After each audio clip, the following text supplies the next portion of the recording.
Hey Nick, I'm glad I watched part two before I responded to the first video because I did want to ask how you wanted to account for learning or anticipation, or like you described, a person who's um, a skilled improvisational orator can learn to continue speaking without saying deviating or stalling or whatever those three things were.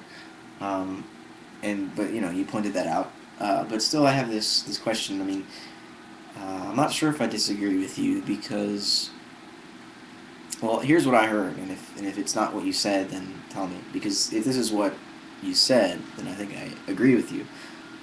You're basically saying that our thoughts are not able to know um, what they're going to do until after we think them. So the brain never knows what it is doing at the time it is doing it. Which,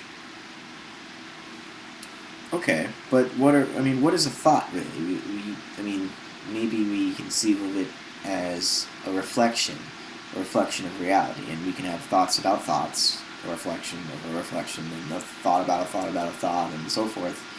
Um, and it seems to just keep on reflecting itself. Um, But I don't think the Buddhists were not necessarily saying. I mean, Buddhists. There's tons of different schools and sects and techniques, and in general, Buddhism wouldn't necessarily say uh, that we can find these thoughts, that we can see ourselves thinking as we think. Rather, I think Buddhism in general, Zen, let's say, would say that there is no thought. There is no mirror for there to be a reflection on. Uh, and so, yeah, of course, there's no I. There's no free will. There's no, I substance that's in the brain and that, you know, intentionally uh, changes the structure of the brain to create the next moment. Um, but then, see, just because we get rid of that doesn't mean that we're necessarily a machine. A series of, you know, instants through time, each one determining the next. Um, because just as there are no thoughts, there are no instants in time. We can think about time that way, but it's an abstraction. Time is actually kind of extended, or it's actually not at all extended. But see, I just leaped right there to spatializing time, as though it were this place or this tube that we move through. But it's not like that at all. It's the presence of the past and the future, sort of smeared out, um, kind of creating the contrast and intensity of our experience. Um, the more organized our biology, the more um, contrast there is, and therefore the more intense the experience or consciousness is. Um, and it seems that the more intense consciousness becomes, the better able it is to learn, to anticipate and predict the future. And so there's no, I floating around that's controlling the machine and making it do anything. That's the wrong way to conceive of it.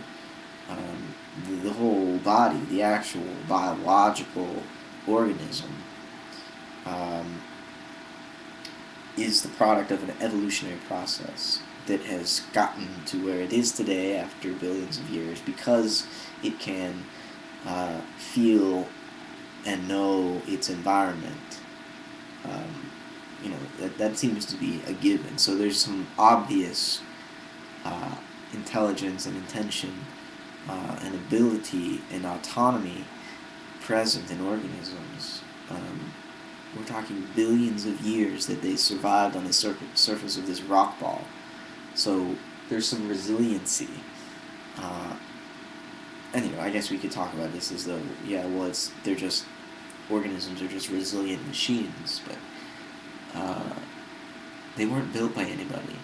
And see, there is a pretty distinct difference, I think, between an organism and what we think of as a machine. I mean, they're both made of parts, but the parts of an organism grow from the inside out.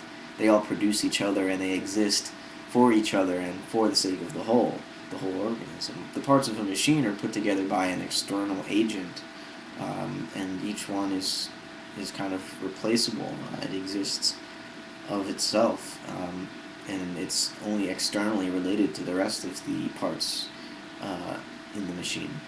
Um, the key difference is between growth from the inside out and you know, construction from the outside.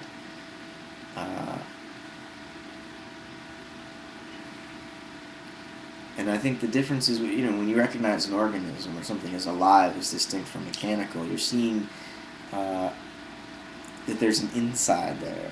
There's a presence. There's an acknowledgement of the past and an anticipation of the future. That's what organisms. That's what their being is. That's how they experience the world. And the more complicated the organism, the deeper they see into time. The more contrast there is between the past and the future for them. And somehow, yeah, I think freedom is produced through this tension. Freedom that honors the past, that doesn't contradict it, but that is not chained to it.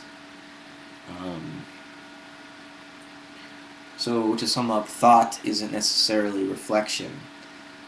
That may be a poor metaphor. Thought may be a stream, and each idea is a whirlpool that kind of arises or emerges along the water's path, and as the rocks get pushed around a little bit more, that particular whirlpool will disappear, but the river remembers it after it disappears. It had an effect, and its effect is going to eventually ripple out to the rest of the river and its subsequent path to the ocean. So that's what ideas are. That's what organisms are, in fact.